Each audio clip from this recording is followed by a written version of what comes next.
Yep. Okay, Mike Caruso, June 20th, 2016. Perfect. So, Mike, how did you come to be involved with Rotary and kind of hear about the organization?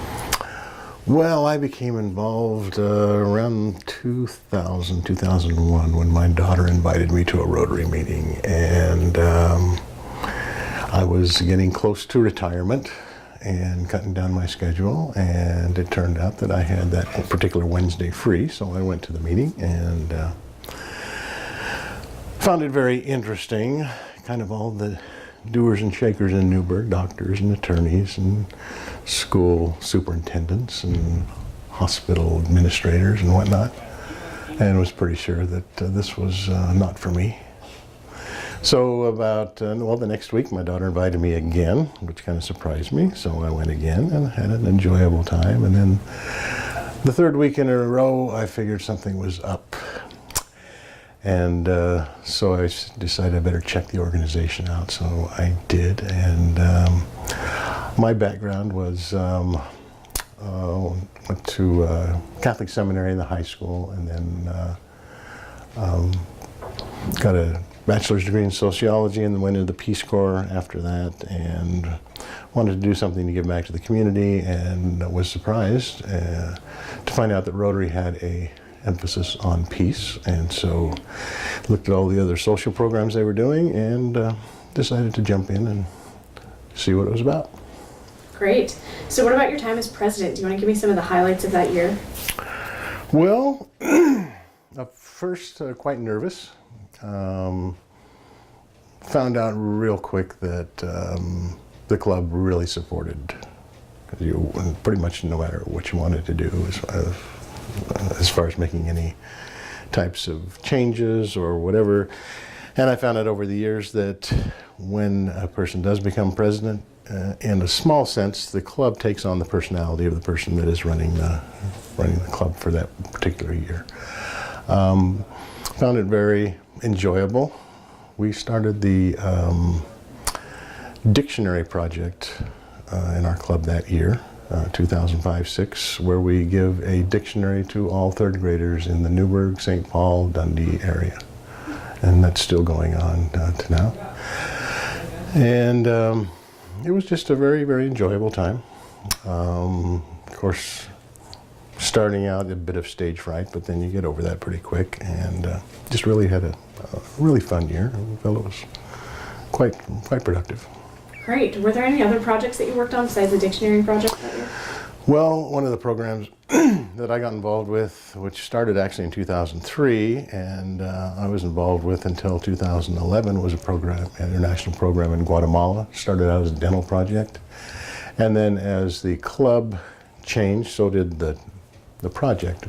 Started out as dental, and then we got an emergency room doctor in the club, so we started a dental clinic down there. And then we had a person who was an environmental scientist. We started a clean water assessment program down there. We did scholarships for teachers in the village. We did some microcredit. We did some electrical work. We did some construction work. So it was a very multifaceted project. And over the years, we topped out at having a team of about 57 people go down one year. We were joined by a Rotary Club in California, near the Santa Barbara area, called Los Olivos, and they sent about 12 members of their club went with us that one year. So that was a little bit overwhelming. I worked with Leroy Benham, and together we kind of did the logistics and planning for the group and troubleshooting and whatnot. So that was, and that project is still going on today. Right. How else have you seen the club grow and change since you've been involved? It has changed just about every year. I mean, with not only does the club take on the personality of the president, but when new members come in, it takes on all of the personalities. It kind of morphs as the membership does. And like I said, with the Guatemala project, we get new people with new backgrounds, new interests, and so it's changed. It's had its growth years. It was about 60 members when I joined. It got up to about 75 members. And then a few years ago, it dropped down to 45 members, and we're back up to about 60, 65 members right now. So it's been a very interesting process. Mm-hmm. How would you say that Rotary has come to impact you, or what does it mean to you today? Well, over, I would say, the past 7 or 8 years, it's kind of taken over my life.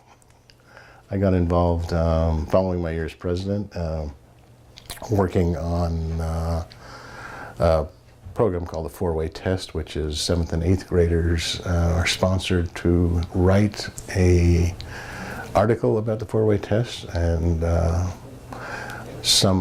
it's mainly 7th and 8th graders. I believe 7th and 8th graders write, and 8th graders do speeches. And now there's some actually doing videos, and then every year we have a district conference, and district conference winner from all of the young students who were sponsored by various clubs have the competition, and one is selected from each, one from writing and one from video. After that, I became an assistant governor, which is just helping out the governor. I had the region here in the Southwest, which included Newburgh, McMinnville, Dallas, Sheridan, and Monmouth Independence. I did that for a couple of years, and then I served as administrative assistant governor, which basically is doing the paperwork and helping arrange for different projects and programs and conferences. And then I applied for district governor and was selected to be the district governor for 2011-12. So that was quite an intense year. And one of the focuses we had during that year was peace builder clubs. We became a peace builder district, and Rotary has a big program with offering fellowships for students for master's degree program, a 2-year program offering all expenses paid for a master's degree at one of 5 universities around the world. And they also have 50 fellowships for a 3-month certificate program held in Thailand every year. So I'm currently chairing that committee that works with the applications for that. So that, among other things, it's keeping me pretty busy. Yeah, could you tell me a little bit more about the Peace Builder Club program thing? Well, we started Peace Builder Clubs in 2011, which was the year I was governor. And we just found that a lot of members of a lot of clubs were interested in learning more about Rotary's focus on peace and the history on peace.